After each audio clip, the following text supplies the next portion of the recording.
Yun,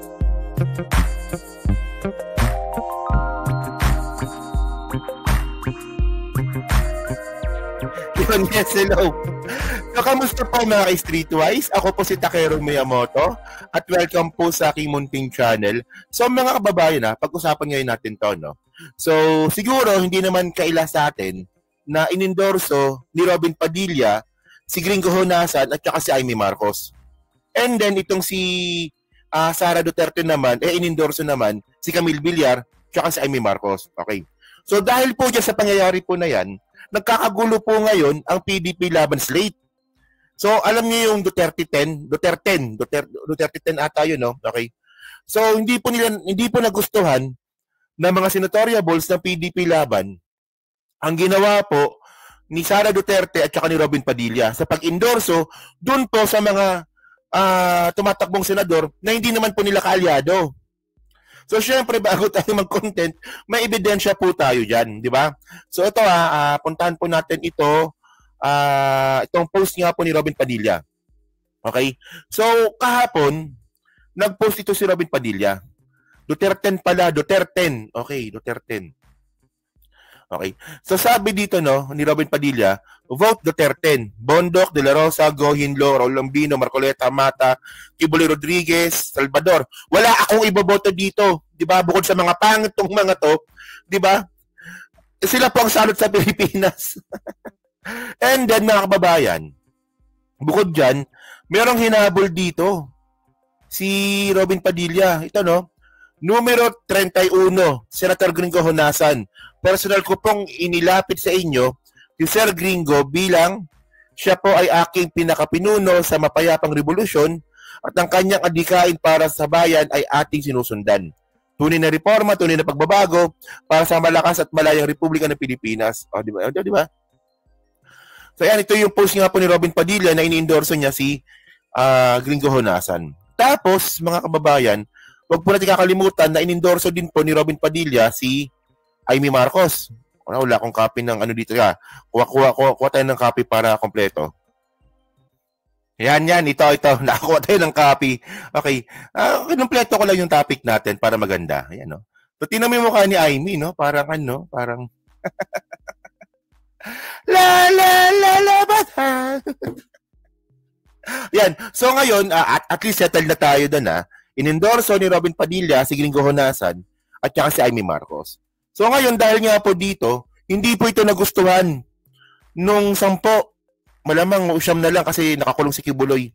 Ewan ko lang kung kasama sa group chat si Kibuloy, pero ito, yung 10 po na yan, hindi kasi nakakulong si Kibuloy, di ba? Baka mamaya, baka may cellphone siya doon. So ngayon, may nag-leak po na balita dito from Politico.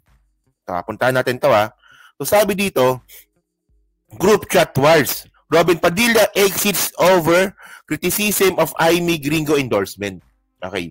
So ito normal naman po kasi na kapag merong isang agenda, ang isang grupo may group chat para doon nag-uusap-usap. So meron pong group chat itong mga senatoriables nga po ng PDP laban at malamang kasama nga po doon si Robin Padilla. O kaya nga nag-leave, di ba? So umalis po si Robin Padilla doon dahil nga po kinikriticize ngayon si Robin Padilla doon mga senatoriables po na PDP laban kung bakit inendorso si Amy at saka si Gringo. So ano bang point ko dito mga kababayan? Actually ito hindi ba naisip ni Robin Padilla, no? Na yung 10 po na yan, magkakalaban din po lahat yan. Nakuha niyo yung point ko? Kasi po tayo po, di ba, boboto tayo sa 2020. Itong Mayo. So, ang kukunin po dyan, yung top 12. Di ba? Yung top 12 na senador sa eleksyon, sila po yung mananalo. So, technically, ibig sabihin nun, magkalaban din po sila. Magkakasama lang po sila sa isang alyansa or sa isang partido, pero, technically, sila rin po makakalaban din po sila sa eleksyon. So, syempre, kung ako si Jimmy Bondoc na alam ko hindi naman ako mananalo, o kaya si Hinlo, o kaya si Mata, yung mga kolelat, o syempre, okay na nga yung 10 ni-endorso kami ni Digong, ni Sara, tsaka ni Robin, o okay na yung 10, ba't nagdagdag ka pa ng 2? So, magiging kompetensya din po yan. O, di ba, hindi ba naisip to ni Robin Padilla? Well, bahala kayo sa buhay ninyo. Pero ang maganda dito, mga kababayan, sila mismo nag-aaway-away na rin po. So, continue natin yung yung article from Politico, no? So, sabi dito, mukha talaga ni Robin, sarap kutusan eh. Sabi dito, no? Okay, wait, ito pala. Yan. Senator Robin Padilla has reportedly left the PDP Laban group chat following criticism from fellow party members over his endorsement of Senator Amy Marcos and former Senator Gringo Honasan. According to insider sources, several members of the ruling party were upset by Padilla's move, especially since the party chairman and former President Rodrigo Duterte has not extended his endorsement to 2 candidates. Okay. So, ibig sabihin pala mga kababayan, nagrereklamo din pala itong mga senatoriable sa PDP Laban, bakit nga naman nag-endorso si Robin Padilla na si Amy Marcos tsaka si Gringo Honasan, hindi naman ito ini-endorso ni Digong. O, di ba? O. Kayo naman kasi PDP Laban kayo eh. Nakakulong na nga yung tao, humingi pa kayo ng endorso? Humingi pa kayo ng endorsement, nakakulong na nga. O, kaya pala kayo nilalangaw eh. Wala kayong ibang alam, kundi kumapit lang po sa pangalan ni Digong. O, wala kayong political capital. Yung political capital ninyo na kay Duterte. O, continue natin, nasabi pa dito. Padilla allegedly took offense at the backlash prompting his abrupt departure from the chat group, di ba? Party insiders were said to be taken aback by his reaction, with some labeling the senator as onion skin. Oo nga naman. Bakit napakabalat sibuyas mo, no? Hindi kasi, mga kababayan, no? Chairman si Robin Padilla, di ba? Chairman o Vice President. Ewan ko pa sa mataas po na katungkulan po ni Robin Padilla sa PDP Laban. At natural lang po mga ka-streetwise, no? Kakaibat po dito, yung makriticize ka. Well, wala, kasi, ako sa inyo, kayo nakakagulo. Paano pa kaya yung bansa, no? Kayo mismo nakakagulo, paano pa kaya, no? Paano pa kaya kung kayo pa yung manalo? O, di ba? Sarili nyo nga, di nyo maayos. O, in a Facebook post, Padilla clarified that his endorsement were personal and not representative of PDP Laban's official stance. This is my personal decision. It has nothing to do with the Duterte movement that our political party is promoting, is stated in Filipino. So, ang point nga dito mga kababayan, di ba? Yung ibang mga politician po dyan sa PDP Laban, wala naman po talaga political capital yung mga yan. Sila Mata, na nagbebenta po ng peking gamot nung pandemic, yung Fabunan antiviral. Siya yun, di ba? O si Hinlo, si Victor Rodriguez. O, wala naman political capital yan eh. Kakapit lang po talaga yan kay Digong. At sa'yo mismo, Robin Padilla. Ang point dito, naging malabo na nga sila manalo, nagdagdag ka pa ng kompetensya. Di ba? Nakuha niyo yung point ko, no? So ngayon, ito pa. So ngayon, syempre, bilang bumawi si Robin Padilla dito. O, sabi niya dito, dinamay niya na si Sara Duterte sa post niya. O, parang ito, atin na nyo ha. O, Duterte, Bondoc, De La Rosa, Go, bla bla bla, etc. Tapos, sa bandang baba, Gringo, Amy. O, may Amy na. Ang kandidato ng ating pangalawang Pangulo, Inday Sara, na si Villar. O, so 13 na. So 13 na. Alam nyo yung ginawa ni Robin Padilla na yan. Ito yung ito yung subliminally na sinasabi niya na, ba't kayo nagagalit sa akin? Si Sara nga, inendorso si Villar eh. Tangina nyo, kayo mismo nag-aaway-away, kayo mismo nagtuturuan. Hindi nga, kasi ito post nyo to kanina lang eh. 19 hours ago eh. Oh. Duterte, Bondoc, De La Rosa, Go, Hindo, Lambino, Marcoleta, Mata, Kibulo, Rodriguez. Oh. Tapos sinama niya dito, Gringo, Amy. Ang kandidato ng ating pangalawang Pangulo, Inday Sara Duterte, na si 66 Villar.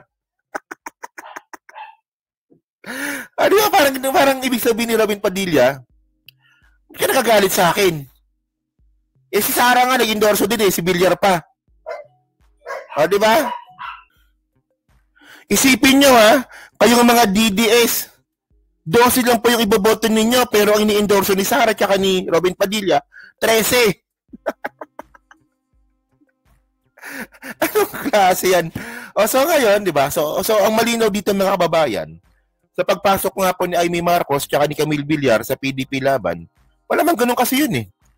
Di ba wala namang ibang pinakukuhanan po ng endorsement itong PDP Laban slate, kundi si Sara at si Robin lang kasi sila yung malakas. Daw. Okay. So ngayon, sila mismo nakagulo dahil sa pagpasok nga po ni Villar, ni Camille Villar at ni Amy. O di ba? So wag po tayong maasar kung sinasabi natin na balimbing si ano, di ba? Wag tayong maasar lalo kasi hindi lang naman tayo nagulo eh, pati rin po yung kabila. Di ba? Pero wag pa rin po natin boboto si Amy at si Camille. Okay importante dito, di ba, malaking factor po dito sa pagpili po natin ng mga senatoriables sa pagboto natin, wag po pro Duterte. Wag pro Duterte, wag pro China, at wag komunista. O, di ba? Kahit dilawan, okay na sa akin. Wag lang pong makabalik ang mga Duterte, di ba, sa kapangyarihan, especially nga po si Sara.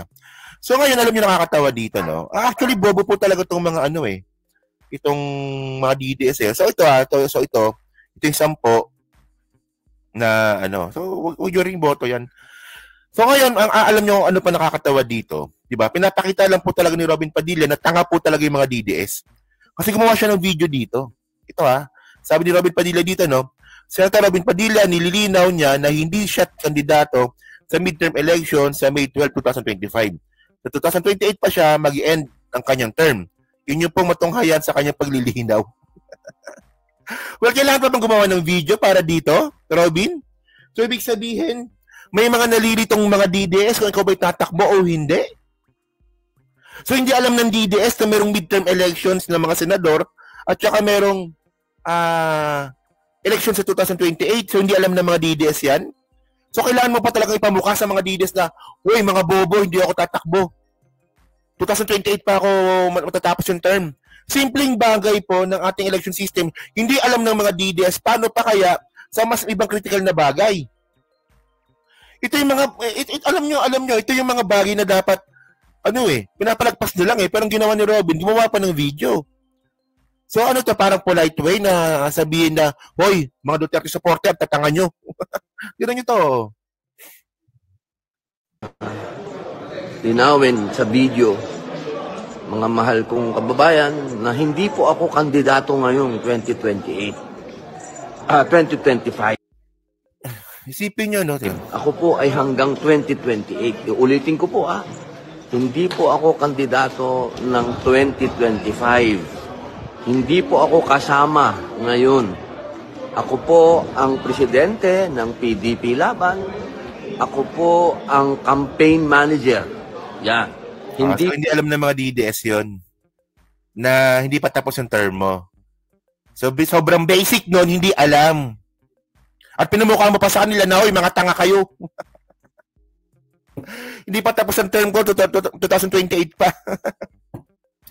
By the way, mga kababayan, well para sa akin, napaka-kulay po talaga ng ating politika sa Pilipinas.